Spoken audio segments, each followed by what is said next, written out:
What's going on, everybody? Welcome back to another episode of Knowing is Knowing. I'm your host, Rashad Young, and as always, I appreciate you all tuning in to a brand new episode. This week, I have a phenomenal guest, no pun intended, a good friend of mine, Phillip Robinson, who is a speaker, an author, a producer with ESPN Plus, a digital marketer, connoisseur, a coach, a teacher. He does it all, and I'm so grateful to bring this conversation with you all. Make sure to subscribe to the podcast on your favorite audio platform, and also give my guy a follow. Check out his content. And if you're looking for more coaching or more advice on how to do anything and everything, make sure to check out his page.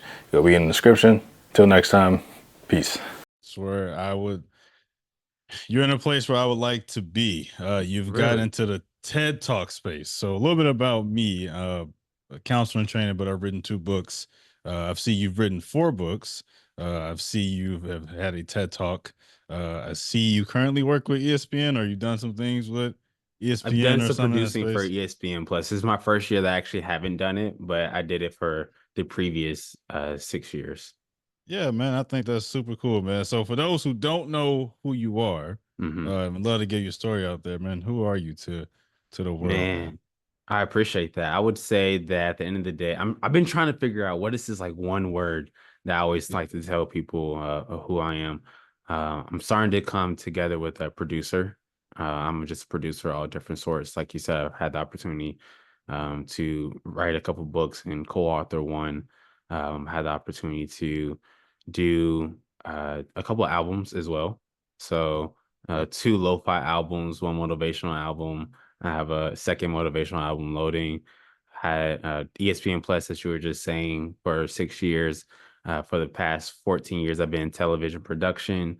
So now I'm still doing stuff with the ACC Network. I actually had broadcast with them last night with Duke University, and I saw that. then again tomorrow night with Duke with the men's soccer tournament. So just so much, and the main focus now that I'm trying to push is focusing on speaking, like professional speaking engagements, just traveling the country while also teaching people how to not only be intentional with their personal brand, but leverage their personal brand so they can continuously land opportunities, whether that's within entrepreneurship, corporate, or a freelancer.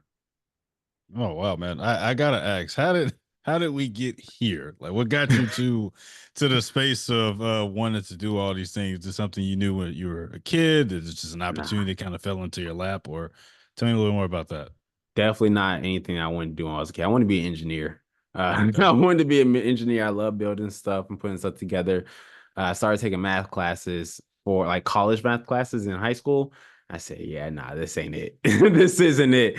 But I've been in television in the industry ever since I was 14. So Okay. that's how I ended up there. They internship came to my class and asked me asked the class, so like, hey, would anybody be interested in doing an internship for it was the Durham Bulls, or is the Durham Bulls because they still do it, um working with the television crew. I didn't care anything about baseball. I didn't care anything about television because, like I said, I wanted to be within an engineer, the Yeah. engineering field. But at the end of it, they said, you know what, will offer you free food every single game. I said, you know what? I don't care nothing about what you saying, but if you said free food every single game, I'm there. So Yeah. I applied for the internship, got it, ended up loving it, and the rest was history. I've been in television production, specifically sports, ever since then. Then, while I was in college, I ended up running cross country and track. And Okay. so while I was doing that, I had the opportunity to um, get a chance to expand a little bit more because I ended up fracturing my leg during one of our championship races. And Oh so wow. I wanted to be able to get back to the university or the team still. And that was through all the production skills that I had learned while I was, eating up everybody's food over the summer at Yeah. the minor league baseball team. So this university saw all the talents that I had when I was doing that. And then when I graduated, the MEAC, the Mid Eastern Athletic Conference, decided to start streaming all the sports for football season on ESPN Plus. So because of everything that I had done previously, and they knew of my experience, the university and the people within the athletic department asked me if I would want to be the producer for those shows moving forward. So of course I said yes. I wasn't going to turn that down. So Yeah. that's how I ended up with everything with ESPN Plus really enjoyed the about 5 6 years or 6 years I was doing that. Then while still within the TV industry, I was working for a news station, and I was working myself to the ground, to be honest with you. I was a lot Mm. of long hours. It was 2 a.m. to 10 a.m. at the news station. I would turn around and I would be at the minor league baseball team for about 11 a.m. until the games end. So that could be anywhere like 8 p.m., 9 p.m. So I started to fall asleep at work, falling asleep in the closets. Like it was I'm sure. ridiculous. So I wanted to figure out how to make money online. And so that's how I really dove into digital marketing. And with Yeah. digital marketing, I learned more about personal branding. And so I just continued to learn more and more about that. I started doing some drop shipping and I just stuck with it. So that's how I got into digital marketing, personal branding, all of that. Now I'm even a college instructor to be able to teach others how to work on their digital marketing skills. So that's how I got here, in short. Wow. Well, that's that's really cool, man. I have a couple questions that kind of come into my mind. That seemed very seamless, like even It in the wasn't. sense of yeah, in a sense of the adversity. How did you deal with those adversities from athletics not Mhm. working out to transitioning over to production? Even those long nights, like how did you continue to stay persistent in that process? Ah, man, that's a good question. It was always a reminder, or me having to remind myself that I can still get a goal accomplished, even though the initial route or the plan didn't work out. So, say for example, when I ended up fracturing my leg, I really had a goal to be able to make it to the championships for the indoor track season, and so I was like, Mhm. well, obviously I'm not going to get there by running. So how Yeah. am I going to, get to this championship? Whether I had to start coaching some of the athletes, whether I gotta be a trainer or like I don't know what, but how can I do it? So I realized I had to leverage those skills. So that was a really pivotal moment for me because it taught me so much. It taught me that you can always still accomplish your goals even though your initial plan doesn't work out. And you have so many skills already within you that you can leverage to get to where you want to go. So once I went through that entire process and was able to be successful with it, and even I don't even mention this, they offer me like free grad, like a full ride scholarship for grad school also Oh, because of okay. everything That's I was cool. doing. So I was like, man, so much came from this. Um, Yeah. I understood that I am very talented and I can accomplish anything. So any other challenge I was faced with as time progressed, I just understood that my initial plan may not work out, but I had the abilities and capabilities to just overcome any type of mental block. So it was really Yeah. that pivot from everything when I fractured my leg that has allowed me to continuously push forward. That is really cool, man.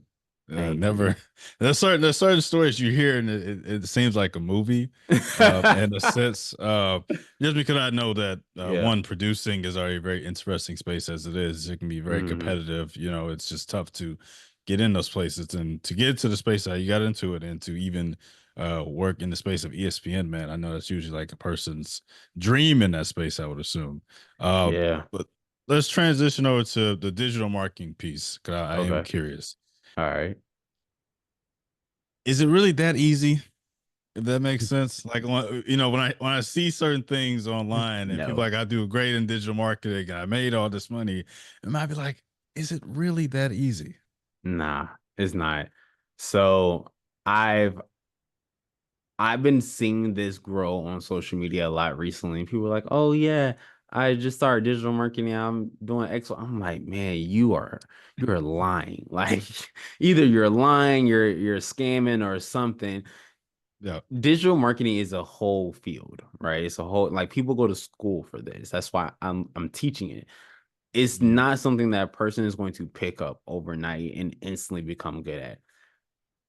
One thing I want people to understand when it comes to digital marketing is that it's a it's a large range of skills that a person may have.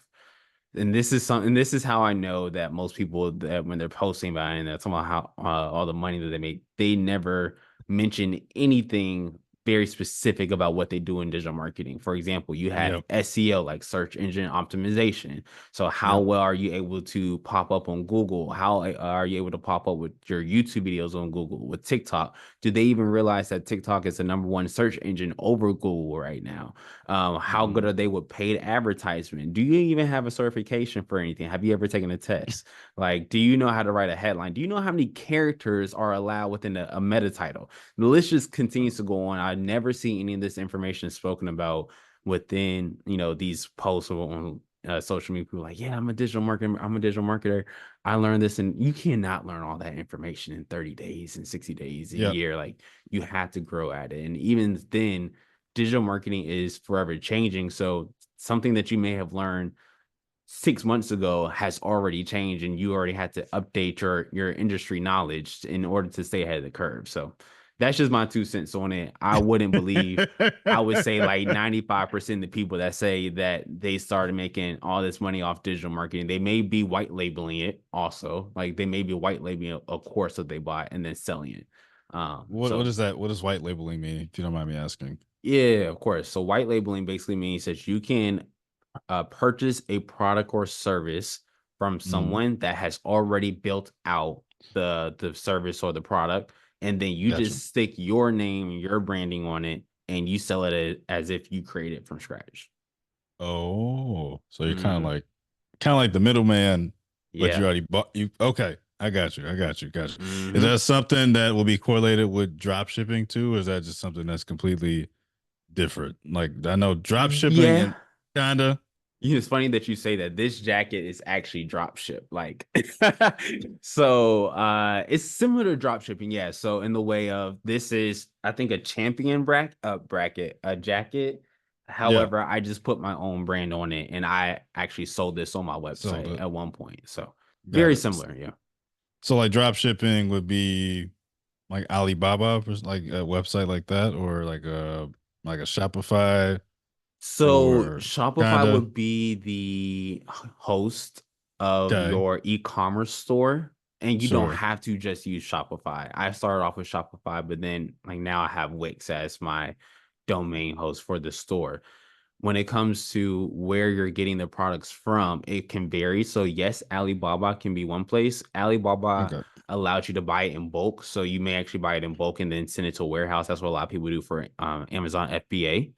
Yeah. AliExpress allows you to drop ship directly from their website. Gotcha. But then other places like Printify or Printful, but Printful just got purchased by Printify maybe about a week or so ago, allowed you to Hmm. do clothing with your own branding.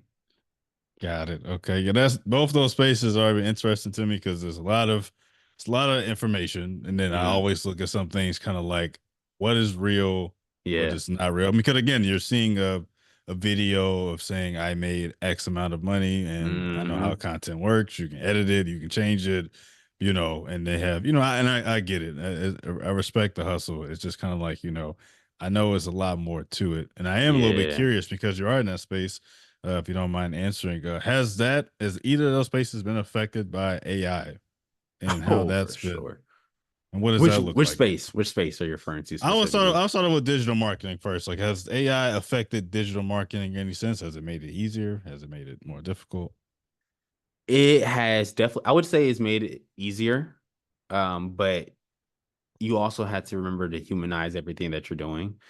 Yeah. So it makes it, I'll go on the aspect of like being a copywriter, right? So Okay. within digital marketing, you have people that focus solely on copywriting, making sure that a description is written out really well. The emails that you are maybe receiving are well written, your hooks, maybe within the caption. There's so many different parts of copywriting.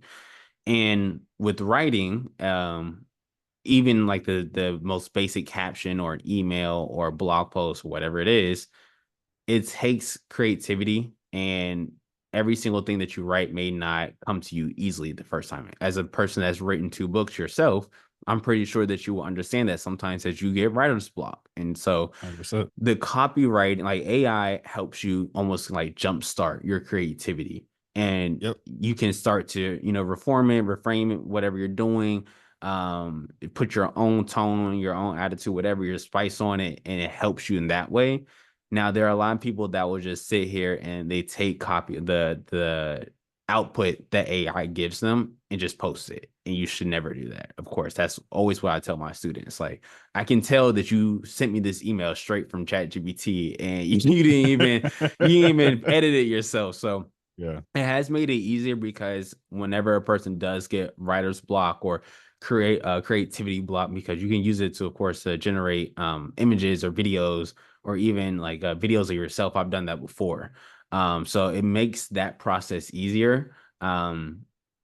The only hard part is making sure that you are not posting something that looks like AI, because that can break down the trust between you and your audience. And if you are making, like, if it's obvious that it's AI, like, make sure that it's known that people are supposed to know that this is AI.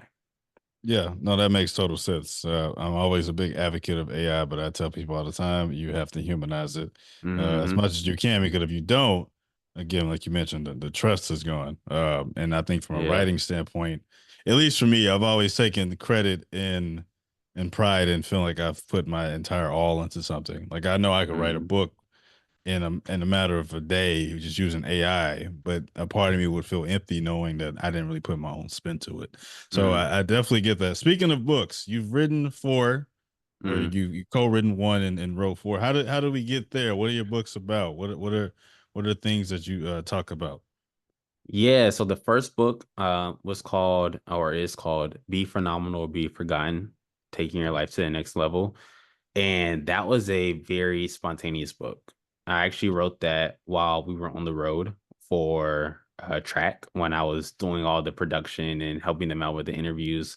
I remember I was writing on the bus in the hotel that night. I wrote it within 48 hours. It was ended up being like an ebook. It was like 48 pages or something like that. Oh, okay. And the idea from that came from, like, I wanted to be able to release something on my birthday. People always support you the most on your birthday. Okay. So why not release a product or a service around that time? Because that's when they're going to pay attention the most. And my Yeah. birthday was coming up, and I want to say like 21 days, or no. It was 14 days. 14 days it was coming up. So I was Okay. like, I got to get this written. So I did it within those 2 days. And then from there, I had my fiance, girlfriend at the time, and my best friend also helped me edit it. They tore the shreds. That's when I found out that I was not a great writer. That's when I found out. But you know what? The Yeah. storytelling behind it was, and the information that was told was all that mattered. Got that out. Ended up seeing the response from everybody that read it. They really enjoyed it. I had a lot of good takeaways. So I was like, okay, maybe I can do this again. Yeah. Then I eventually ended up starting a podcast, and Okay. I wanted to be able to get more eyes on the podcast, or no, yeah, podcast, flip it around. I ended up writing another book. I don't remember Right. why I wrote that second book. The podcast was based on the book, so I'm not even gonna lie to you. I don't remember why I wrote that second book. I think That's real. I think it was just a side quest. I do a lot of those. Yeah. So yeah, I'm sorry, I don't have an answer for that one. The No, so co-author, far. the co-author book, I had someone reach out to me about it, and the name of the book is Athletes to Entrepreneurs, Volume 2. So Mm, I'm just getting together a whole bunch of athletes and talk about their transition from being an athlete to becoming an entrepreneur, because it's very tough for a lot of athletes to make a transition to the just the working force, because you're yeah. focusing on being an athlete for so long. So that's what that co-author book was about. Yeah. And then my most recent ebook is called Ignore the Fluff. I actually have it for free on my website on phenomspeaks.com. And Okay. that book is just about figuring out what it is that you need to focus on to accomplish your goals. And there's a fun little quiz in there, a test that I would say that I always love to see if people are able to pass it or not. But that's how those 4 books came about. Well, 3, because I don't remember how I ended up writing one of them. Hey, No, that it makes is what sense. it is. No, that's how it is sometimes. Ironically enough, we have a very similar trajectory with the first one. Really. My first one is actually titled "Be Formless," Ah. and I wrote that when I got out of college in 2017. I was back in my parents' house, uh, didn't know what to do. I was dealing with some anxiety and depression, just trying to figure out my life, and Mhm. was a terrible writer, by the way. It wasn't like it originally started off as an outlet, and like 150 pages later, I put together something, and it was a great moment for me. And my second one I just released this past December is called Renew. It's about finding yourself again, and I kind of went through a very interesting time in my life and felt like it was a fresh start. And I always kind of feel like I'm in these fresh starts. So that's really cool, man. I think Congratulations. it's appreciate you, man. I always think it's really cool to see people doing very similar things, and also just being honest with that. You know, you could have came on here and said, "Oh yeah, I've been writing since I was 6 years old, and I knew, No, okay. I I knew." hated the story times and language arts. So what would you say was the most difficult part for the writing process for you? Um, myself. I think that's really Mm, it. Yeah, I am. I know myself. I'm my worst critic. I don't mm. even like if somebody edits my stuff and say, "Oh, this is trash." I probably already thought that already, anyways. You're like, all Um, right, that's cool, you know. Yeah, yeah. Me I, those and stuff. I think sometimes it was a little bit of my own insecurities, I would say, Mm, because I'm very open and reflective in my stuff, but I always want to make it portrayed and as truthful as I can, mm-hmm. while also um, considering the reader. Like I would write it a couple times, and I'm like, well, this seems more like a journal for myself. Like, how do I get this to be Yeah. for somebody else to read and digest it? And so the second one, I was a lot shorter. Like your first one, I think it was maybe 55, 60 pages. Like Mm-hmm. I know most people don't read. Not for long periods of time. Yeah. Or they And one don't of my finish favorite it. right. And one of my favorite books is I have a couple. One of my favorite books of all time is The Four Agreements Mm, by Don Miguel Ruiz, and that was very much a quick read. That The mm-hmm. Alchemist, um, Seven Spiritual Laws to Success. Like I think books that have Got a couple of those behind me. yeah, no, I see day trading for attention.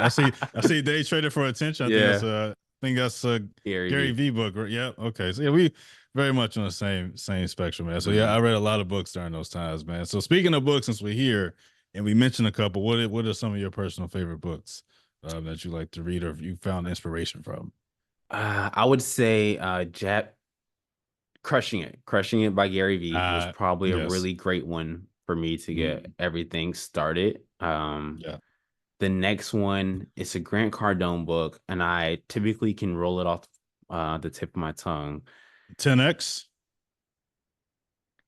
Is it? Yes, Is it? Is it? it's either it's I actually don't the book that I really like is actually not back here. I Yeah. do have the 10x rule right here, funny enough. 10x rule. Um, Did he write another one? I'm trying to remember. Did he he write has a lot another? of books. Oh, here it is. Oh, I took off the cover of it, but it's Be Obsessed or Be Oh yeah, Average. be obsessed to be average. Okay. Yeah, I Yeah. really enjoy that book. And then another book I would say that I always enjoy that I can always go back to is the 15 Invaluable Laws of Growth by It's John C. Maxwell. yep. John That's C. Maxwell, one of the I goats. Yes. man, listen, all these right here, all of him. I'm One trying to get of all of them. if not the goat in leadership, one of them for sure. So Yeah. since we on this topic, man, I think this is great. So I have two questions for you. The first question is what do you think drives you to want to be successful? Do you feel like you're there? How do you balance that space of always trying to progress and be better? Yeah. So I do feel as if I'm there. Um, Right. I say that I'm there in terms of like I'm successful because the life that I'm living right now is something that I wrote down in a journal 4 months ago. Not 4 months ago, excuse me, 4 years ago that I I wanted was to about to live. say, I was like, impressive. That's a quick turnaround. That's a No, no, quick no, no, turnaround. no. It was like four or Yeah, 5 years ago. And yeah. Okay.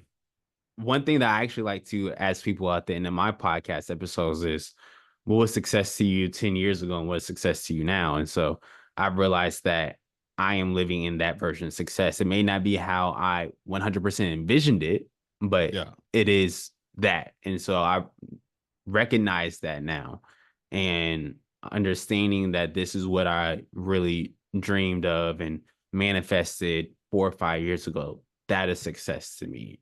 Also, understanding that I'm able to help people every single week, specifically right now, college students get their jobs or internships within the digital marketing field, right? Not sitting here having my student be like, yeah, I'm over here making 6 figures from digital marketing. I just learned it 2 weeks ago from Phillip. Nah.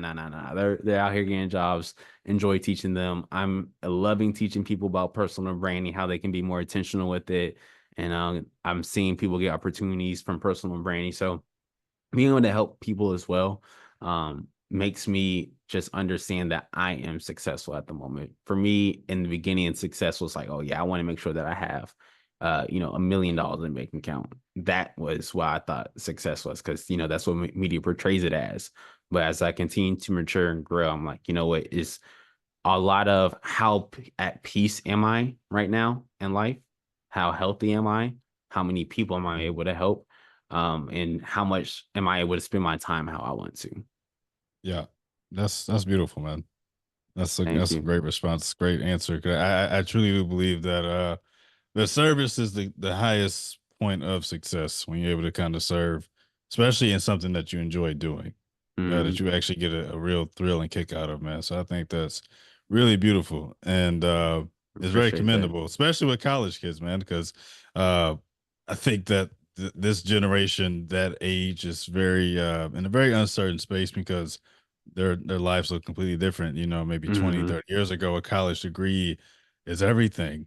Nowadays, a bachelor degree is pretty much a high school degree, and these kids are getting into these spaces now where they have to continue to find a place and a way, and nobody's willing to help them out. Like, that's the thing that really that's always been my driving force. That's also really Mm, bothers me sometimes in the creative space, is we don't collaborate enough because we try to get mm, something out of it. And try to, and I guess there's a sense of doing that, but for me, it's always just trying to build a genuine connection. mm. Especially if somebody's doing great, why would I not continue to try to shine light on them, even if I don't get All right. anything because of that? It's just to be a part of that journey. I think is really, really important. So I appreciate That's you doing true. that, man. I think that's Of good. course. I It's a wanna, pleasure. I Oh gotta gosh. ask, I gotta ask, About TEDx.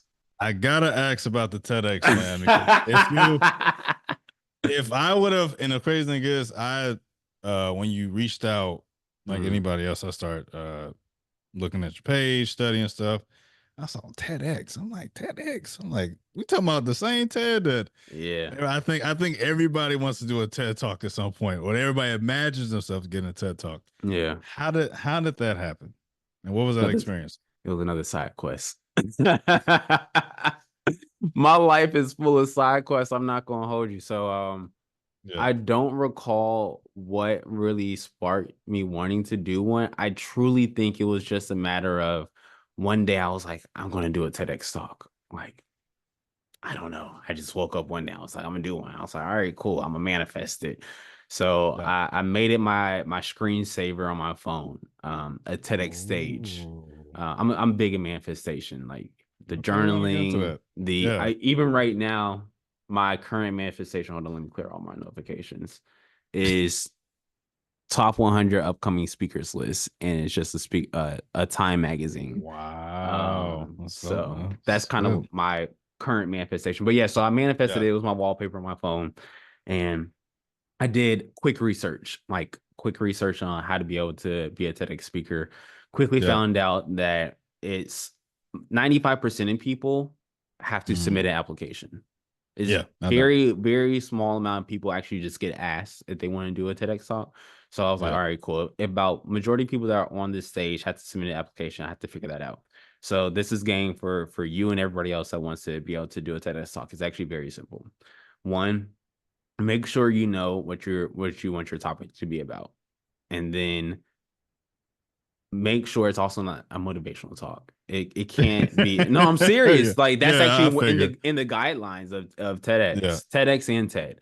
Those are also Yeah. two different things. TED and TEDx are two different things for a lot of people It's that don't know. TEDx. I'm assuming TED's the bigger platform, and Correct. TEDx is like at small colleges and Mm-hmm. Yep. okay. Yeah. Okay. But everything still, like, let's just say you do a TEDx talk, it still gets posted on, Yeah, or they it still get can the get posted on the TED website. So mine is actually on the TED website yeah. and the YouTube channel as well. So it varies, but That's it's that's all the cool, same man. organization. So Yeah. make sure you know what your topic is. Yep. And once you understand what your topic is, go to Google and put in a Google alert for TEDx application. That's it. TEDx application or open TEDx application, call for TEDx speakers. Each individual organization is going to have different wording for the way that they have their applications. So you'll start to get these Google alerts for whenever these applications are opening up on the web.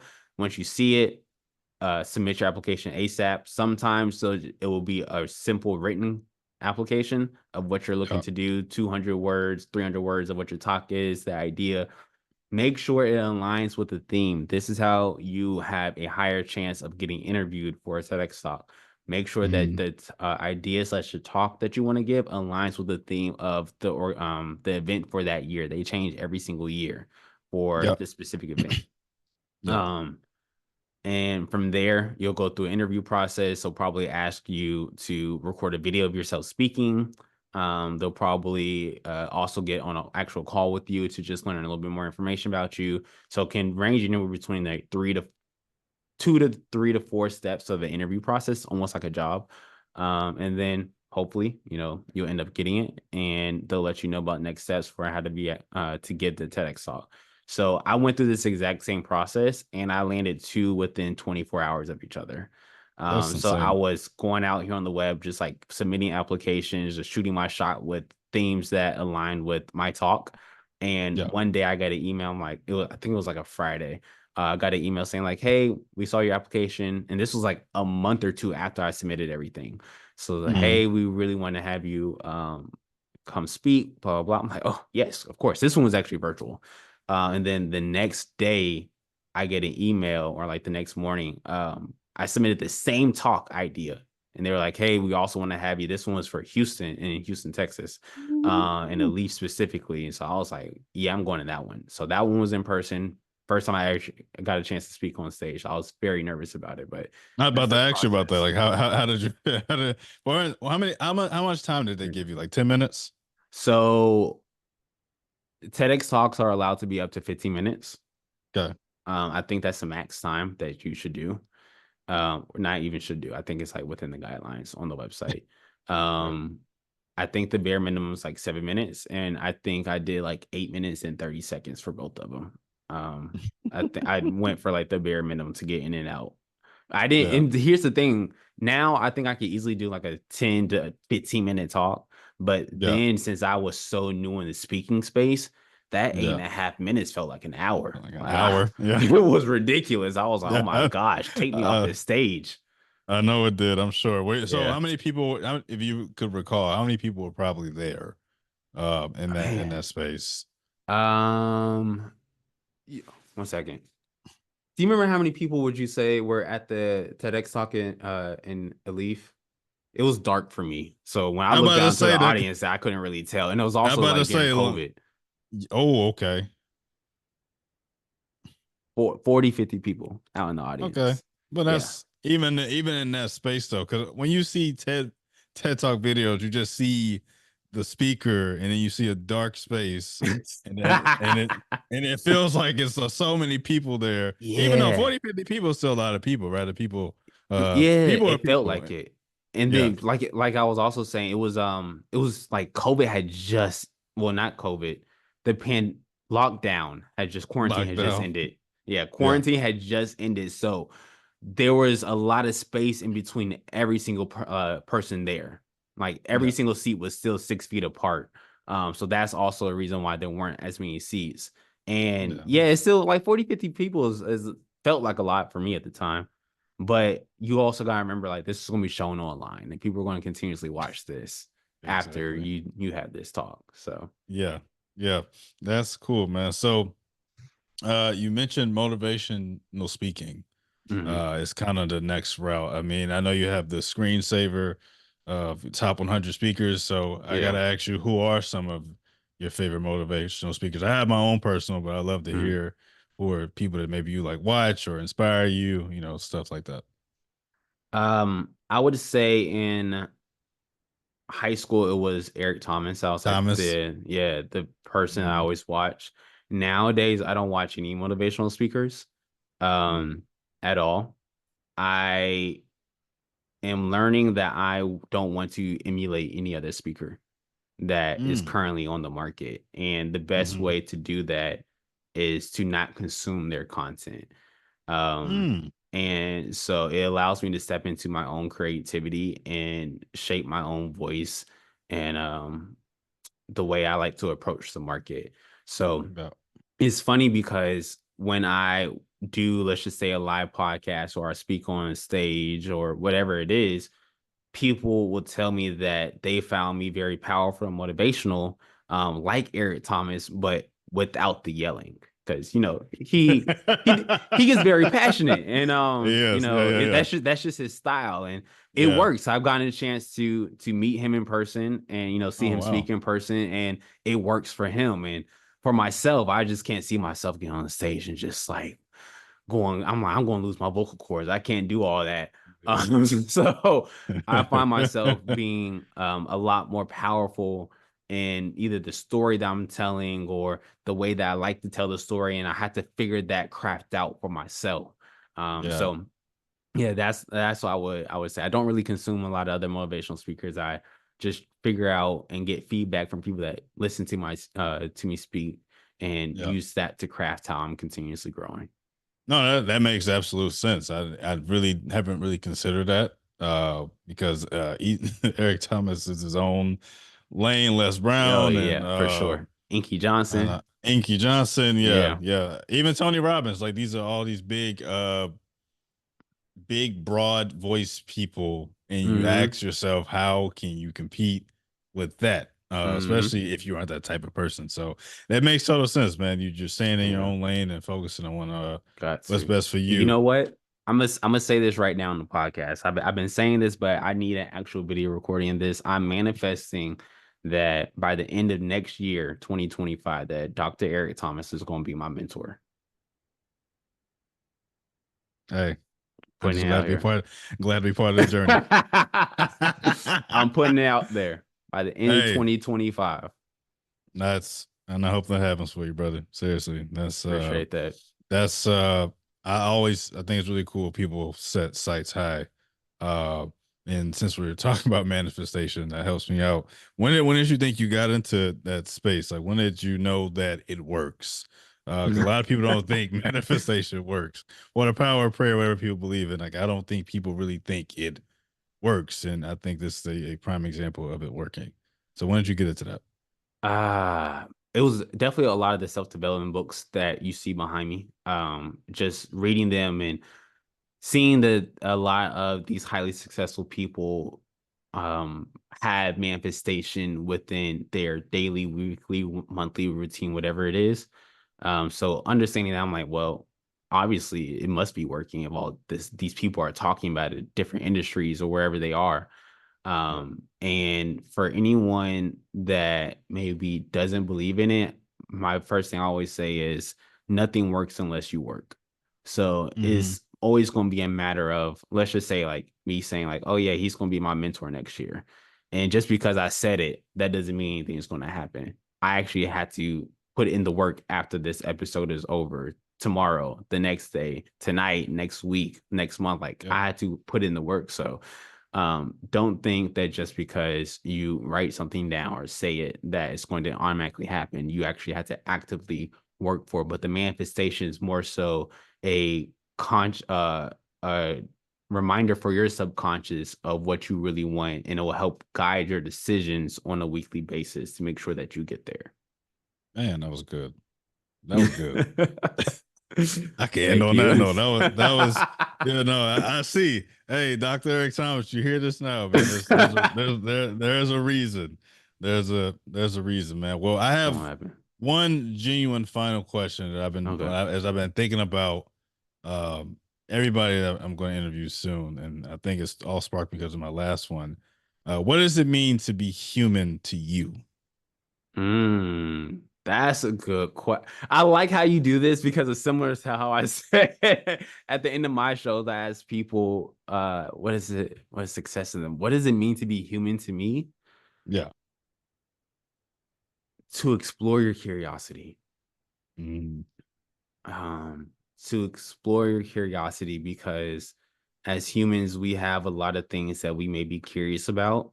And I think the purest form of that is when we get a chance to observe children, because that's how they're able to grow and learn so much and so quickly. And everyone encourages kids to be curious, but you kind of start to lose that when you become an adult. And so that's why a lot of people may feel less human or lost in the world, because they're not leaning into that curiosity that they once had. And curiosity allows you to grow mentally, physically, spiritually, all of that. And it allows you to continuously redefine who you are as a person and what your purpose and passions are in life. So, Man, curiosity. That's my man, answer. this guy's a professional for a reason. Well, brother, I appreciate you joining the show. I appreciate you taking the time out your day to sit here and talk to me, and to even use Threads as a platform, which I recently just started using again 2 weeks ago. So I think this is why this is Nice. all like so weird to me. I made a Threads last year like everybody else. It was a new wave and stopped using it. And something compelled me to start using it again 2 weeks ago, and putting out a post like that and people actually responding back to that really means a lot, man. I've gotten a That's chance to meet amazing. another great, amazing individual, which I feel like is finally manifesting itself. But that's what I've been asking to do, is to meet people that are either I'm inspiring to be like or in the same space, and man. So It's beautiful. really, really appreciate you, man. So where can people find you on social media? Yeah, of course. So Phenom Speaks on Instagram, Threads. I would say those two main platforms. Also, you can Google me, just Phillip Phenom Robinson, Phillip with two L's, Phenom, last name Robinson, like Jackie. You'll probably find a lot of information of like all my websites and YouTube and all that type of stuff. So that's always a good way. And then for my website is Phenom Speaks with an S, if you're looking to bring me into an event, podcast, anything like that. So yeah, if that's how they can find me, I would definitely suggest staying tuned, because I have something that I'm launching in the next 21 days. So yeah, for sure, stay tuned. Heard it here first, man. As always, people, if you listen to the podcast, make sure to subscribe to your favorite audio platform. Check me on YouTube. Again, Phillip Phenom Robinson. I appreciate you, man. Till next time, peace. 1 second, brother. All right.